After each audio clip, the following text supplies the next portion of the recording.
আমাদের এটা হেডকোয়ার্টার। এবার আসেন, এতক্ষণ পর্যন্ত আমি যতগুলো প্রতিষ্ঠান নিয়ে কথা বললাম, এই সবগুলো প্রতিষ্ঠানের জন্ম হয়েছে আমাদের একটা প্রতিষ্ঠানের মাধ্যমে। সেই প্রতিষ্ঠানটার নাম হলো প্রমিস স্মার্ট। সেই প্রতিষ্ঠানটার নাম কি ভাইয়া? ভাইয়া সবাই বলি না ভাইয়া, নাম কি? Promise smart. Promise smart. এই প্রতিষ্ঠানটার সফলতার কারণে আজকে স্টেপ বাই স্টেপ এতগুলো প্রতিষ্ঠান। তো এখন এই প্রতিষ্ঠানটার কাজ কি? যে প্রতিষ্ঠান থেকে কোম্পানি গ্রুপ অফ কোম্পানি করে ফেললো, এই প্রতিষ্ঠানে আপনি কি করে সম্পৃক্ত হবেন? আমাদের প্রমিস স্মার্ট মূলত একটা ই কমার্স প্রতিষ্ঠান। প্রমিস স্মার্ট কত সালে জন্ম? 2019 সালে জন্ম। প্রমিস স্মার্ট কি করে? পণ্য বিপণন করে অনলাইনে ই কমার্স সিস্টেমে। কি পদ্ধতিতে করে? তারা B2B এবং B2C সিস্টেমে পণ্য বিক্রি করে। এখন অনেকের কাছে এই বিষয়টা নতুন যে B2B B2C কি। B2B হলো বিজনেস টু বিজনেস, B2C হলো বিজনেস টু কাস্টমার। সহজ সরল বাংলা ভাষায় যদি আমি বলি যে B2C হলো খুচরা পণ্য ক্রয় করা আর B2B হলো পাইকারি পণ্য ক্রয় করা। কথা কি বুঝতে যায় ভাইয়া? ইয়েস। তাহলে B2B এবং B2C নিয়ে আমি আরেকটু কথা বলি। চলেন, মনে করেন আপনি এই মাম পানিটা কিনতে চান অনলাইনে, 1 পিস 2 পিস বা 5 পিস কিনবেন। তার মানে আপনি খুচরা পণ্য কিনবেন এই পাকটা, এটার মূল্য হলো 20 টাকা। দোকান থেকে খুচরা কেনার মতো অনলাইনে কিনবেন আপনি, তখন এটার প্রাইস হলো 20। এটার প্রাইস কত? 20 টাকা। এখন আপনি চিন্তা করলেন আমি পানি দিয়ে বিজনেস করব। আপনার এলাকায় প্রত্যেক দোকানে পানি বিক্রি করে না ভাই? সে কি উৎপাদন করেন আরেক জায়গা থেকে কিনে আনে? আরেক জায়গা থেকে কিনে আনে। এখন আপনি যদি অনলাইনে এই পানিটা কিনতে চান, সেই ক্ষেত্রে বিজনেসের উদ্দেশ্য যখন আপনি কিনবেন একসাথে অনেক কোয়ান্টিটি, ওই যে দেখেন সে দোকান থেকে কিনছে, আর এখানে হলো ব্যবসার উদ্দেশ্যে আপনি পাইকারিতে কিনবেন, তখন বলা হচ্ছে B2B। একজন ব্যবসায়ীর সাথে আরেকজন ব্যবসায়ী লেনদেন, দুইজন ব্যবসায়ীর সাথে যে ট্রানজ্যাকশন হয় অনলাইনে B2B। তখন আমার কোম্পানি বলছে আপনি খুচরা পণ্য ক্রয় করলে আমি আপনার থেকে যে MRP মূল্য রাখবো, যদি আপনি পাইকারিতে আমার কাছ থেকে পণ্য কিনেন আমি আপনাকে ডাইরেক্ট 50% ডিসকাউন্ট দিয়ে দিব। কত পার্সেন্ট ডিসকাউন্ট দিব ভাই? হ্যালো ভাইয়া ঘুমাচ্ছেন? কত পার্সেন্ট? 50%। অর্থাৎ যে পণ্যটার দাম হলো 20 টাকা, কোম্পানি বলছে আমি আপনাকে 10 টাকায় দিব, আপনি আমার কাছ থেকে নিয়ে বিজনেস করেন। এখন আপনি বলবেন যে ভাই কোম্পানি যে 10 টাকা দিবে, কোম্পানি লস হবে না? কোম্পানি বলছে আমার লস হবে না, যেহেতু আমি সরাসরি ফ্যাক্টরি থেকে নিয়ে আসি, একসাথে অনেক নিয়ে আসি, তো সুতরাং আমার কিনা পড়বে 60 টাকা 8 টাকা।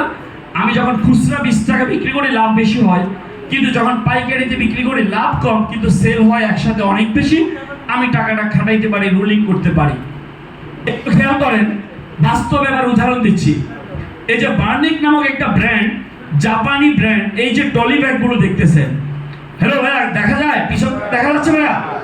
এই টলি ব্যাগগুলো ওয়ার্ল্ডের ফেমাস ব্র্যান্ড, জাপানি ব্র্যান্ড, চায়নাতে উৎপাদন হয়।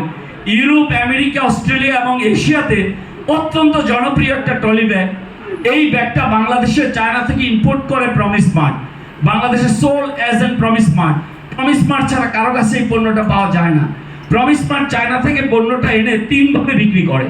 এক, তারা নিজেদের শোরুমে বিক্রি করে। 2 নাম্বার, তারা অনলাইনে ই কমার্স সিস্টেমে বিক্রি করে। 3 নাম্বার হলো তারা আবার পাইকারিতে B2B সিস্টেমেও বিক্রি করে।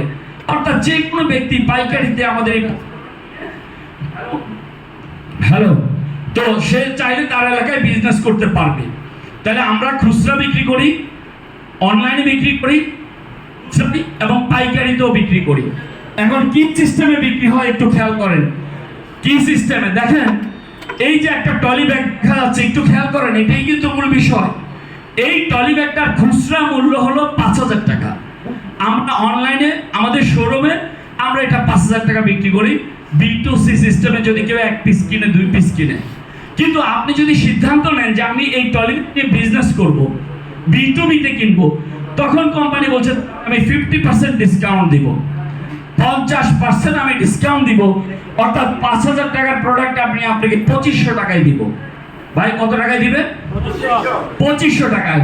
আর এই 2500 টাকার পণ্যটা আপনি নিয়ে আপনার মতো করে বিক্রি করবেন, আপনি 5000 টাকা সেল করবেন। তাহলে যত টাকা কিনা ঠিক তত টাকা আপনি প্রফিট করতে পারবেন। তো এই অফারটা পাওয়ার পর কারা বেশি খুশি হয়? বিশেষ করে যাদের ব্যাগের ব্যবসা আছে, যারা টলি ব্যাগ নিয়ে বিজনেস করে, তারা বলে কি যে প্রমিস স্মার্টের প্রোডাক্ট সেল করলে আমরা মোটামুটি 50% লাভ করতে পারি, যত টাকা কিনা তত টাকা কিন্তু অন্য অন্য ব্র্যান্ডের প্রোডাক্ট বেচলে এত টাকা লাভ হয় না, 20-22% বেশি আমাদেরকে দেয় না। এই কারণে আমরা চেষ্টা করি গ্রাহককে ভালো মানের এই প্রমিস মানের প্রোডাক্টটা দিতে, কারণ এটাতে আমাদের প্রফিট বেশি, আমরা 50% ডিসকাউন্ট পণ্যটা পাই। এই কথা কে বলে ভাই? যাদের ব্যাগের ব্যবসা আছে তারা। কিন্তু একজন সাধারণ মানুষ, মনে করেন আপনি হয়তো বসে বসে ভাবছেন যে এটা যতই লাভ হোক আমার দ্বারা এটা হবে না।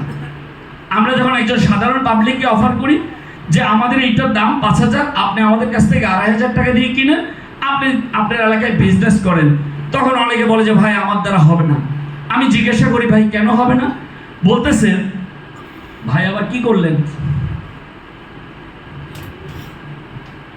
তো অনেকে কি বলে দেখেন, ভাইয়া বসেন, ভাই বসেন। খুব ইম্পর্টেন্ট বিষয়, এই বিষয়টা বুঝলে পুরো বিষয়টা বুঝতে সুবিধা হবে। দেখেন, আমি যখন একজনকে অফার করি যে ভাই আমরা এই ট্রলি ব্যাগগুলো 5,000 টাকা বিক্রি করি, আপনি 2,500 টাকা করে আমাদের কাছ থেকে নিয়ে আপনি বিজনেস করেন, তো অনেকে বলে যে ভাই এটা আমার দ্বারা হবে না। তো জিজ্ঞেস করি কেন হবে না? বলতেছে ভাই এই ট্রলি ব্যাগ বেচার কোনো অভিজ্ঞতা আমার নাই, নাম্বার 1। নাম্বার 2, আমি যদি এগুলো বিক্রি করতে চাই আমার একটা শোরুম নিতে হবে, শোরুম অ্যাডভান্স করতে হবে, ডেকোরেশন করতে হবে, শোরুমটা পাড়ায় মহল্লায় গ্রামে হলে হবে না, ভালো মার্কেটে নিতে হবে, 2-4-5 জন কর্মচারী নিতে হবে, আমাকে প্রতিদিন সময় দিতে হবে। তো আমার হাতে এত সময়ও নাই, টাকাও নাই, এগুলো বিরাট জয় ঝামেলা, আমার দ্বারা হবে না।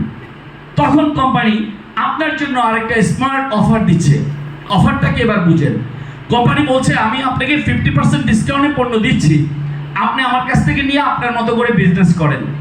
যদি আপনি মনে করেন আপনার দ্বারা হবে না, তখন কোম্পানি বলছে